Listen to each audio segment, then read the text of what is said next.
Hello everyone, it's Sun here, and today in this video we're gonna be looking at pretty much all the Wesker techs, and I'll go pretty much in depth on how to achieve the things Wesker can do. I recommend choosing the game as a map because like right next to the freezer area there's this one area with these two tables and this one pallet, you know, right where the drop down is, which teaches a lot of the things pretty easily. I mean, the first thing, let's start with the easiest, is our insta-flicks. I don't know if they're considered techs, but they're very relatively important to know. Insta-flicks are pretty much when you dash once and then you instantly do the second dash. So pretty much you just don't give the survivor any time to think about anything, you just dash. Now this loop might not be the worst. You can just dash here and then instantly flick there. Usually I like other loops a little bit more. This map might actually not be the best for insta flicks, but just like, and it's very hard to do. Like my DPI is pretty low, that's why I'm not the biggest fan of it. But you can dash and then see it. You could do that even faster. But once again, my DPI and my skill just does not support it, let's just say that. But insta-flicks are relatively easy. There's nothing really hard about them, and they're pretty important. Like, I recommend learning that as one of the first techs from Wesker, because you'll be using them a lot. The second tech would be, I don't think there's really any good spot on it. It would be the, actually this is perfect, the rebound. What the rebound is, you pretty much dash forward, hold D, and then dash again. So you have to get close enough to where you bounce. You know, the little stun animation, I guess, Wesker does when he hits something. This one. You see how he slid off the wall a little bit.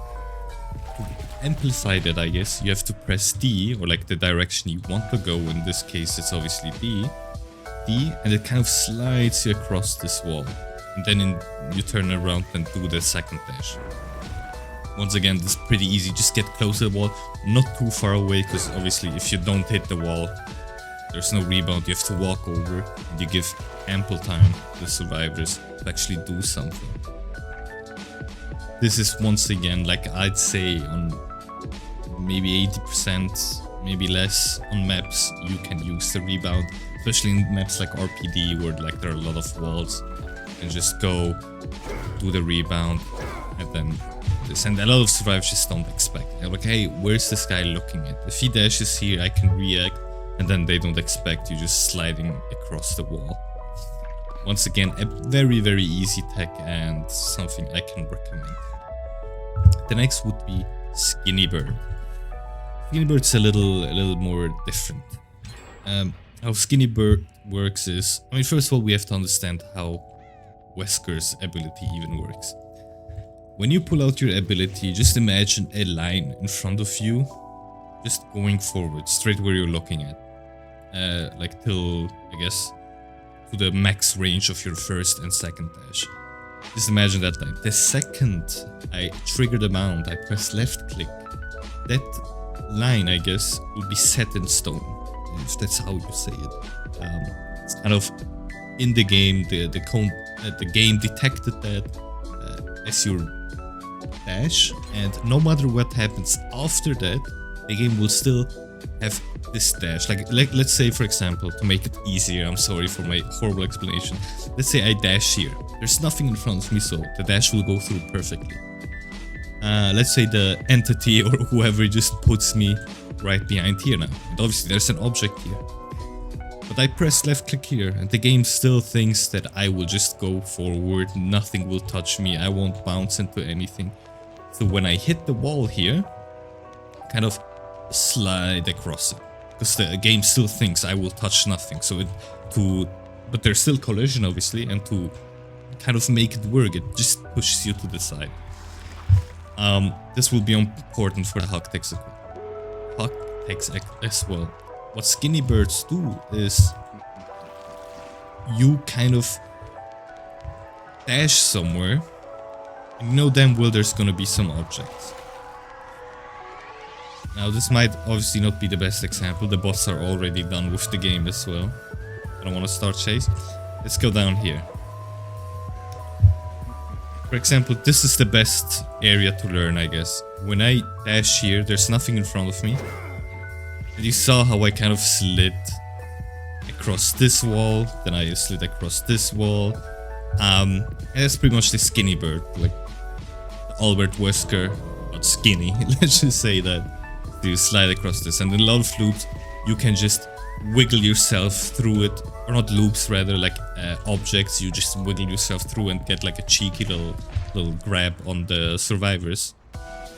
And it's pretty much it with the Hugtech. Just remember, there's like an imaginary line in front of you, and wherever you aim and you press left click, you'll just do a little Hugtech. So just when you're in a match, for example, and there are like a lot of trees, just put yourself or aim where there are like the least amount of trees, or where there's like a nice path forward, and then just kind of catapult yourself forward. Otherwise, I'll go into the next game. Everyone has been waiting for the hub. Okay, so we're in the next round, or a new bot round, I guess. We spawned right next to the freezer, which is perfect. And once again, I recommend this area. This area will teach you everything, pretty much. Once again, we talked about the Skinnybert, where you aim forward, dash, and you see how I kind of slid across it. The next thing would be Hugtechs. Everybody wants to know how to Hugtech, and actually, before we Hugtech, let's continue with the Skinnybert. There's one thing that I want to show, which is kind of like a mix between Hugtech and Skinnybert, which is, let's say I aim here. Actually, this kind of didn't work now.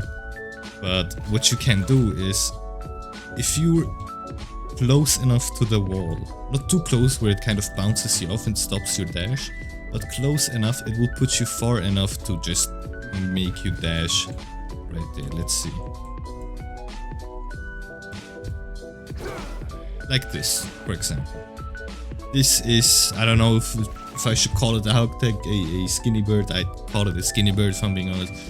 And you can just do some sneaky little dashes with that.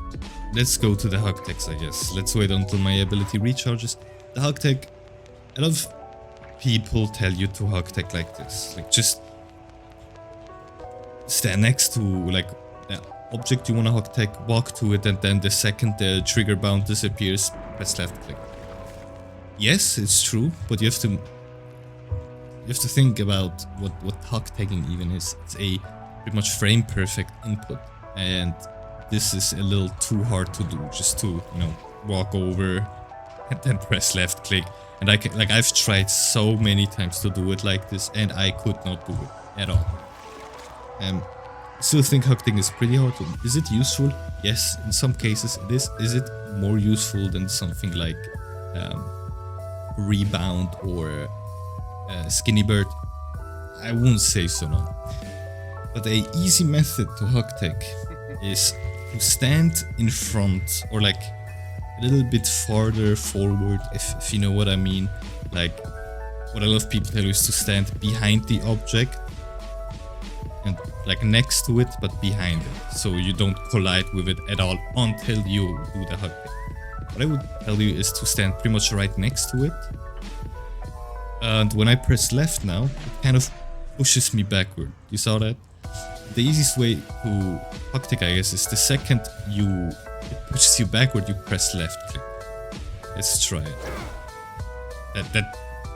That was kind of weird. That's like, okay, that was very weird, because usually it just stops your momentum, and it made me bounce a lot right there. If I'm missing something. But get close. That's too far. Don't get too far ahead. That's not gonna work, I can tell you that much.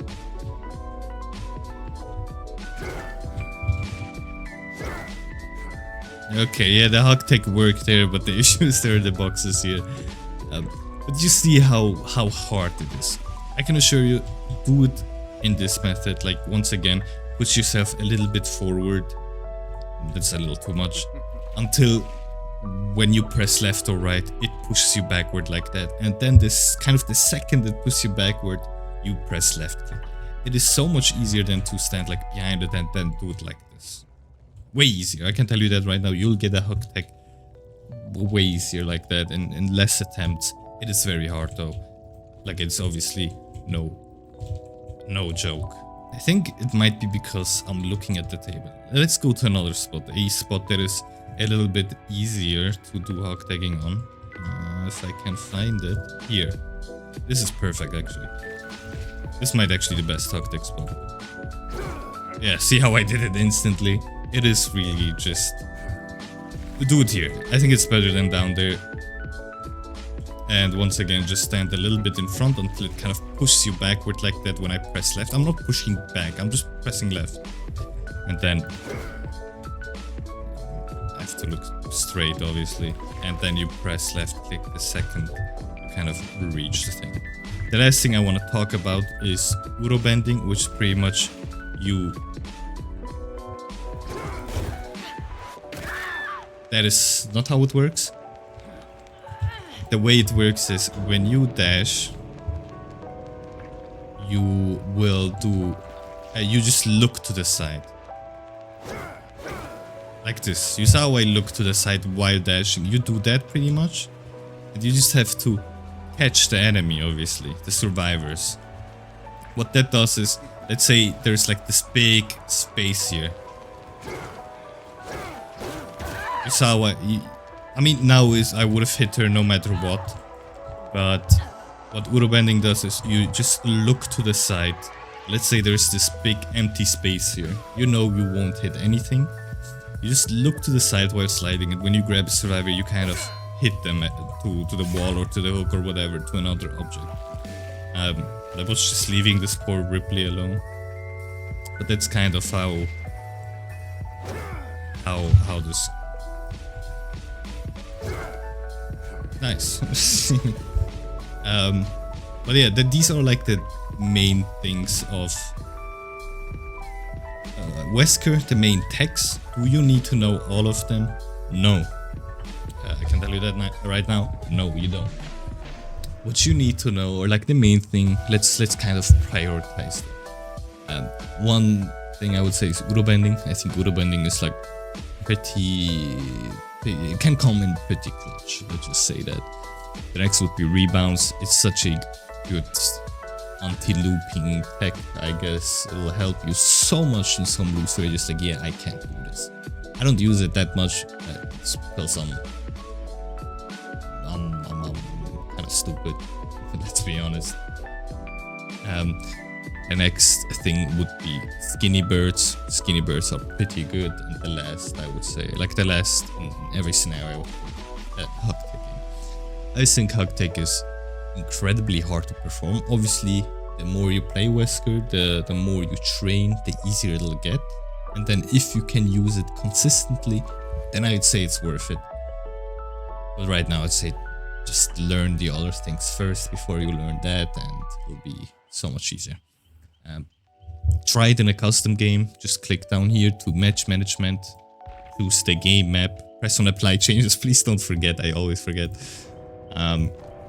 For survivors, I would give them a boon.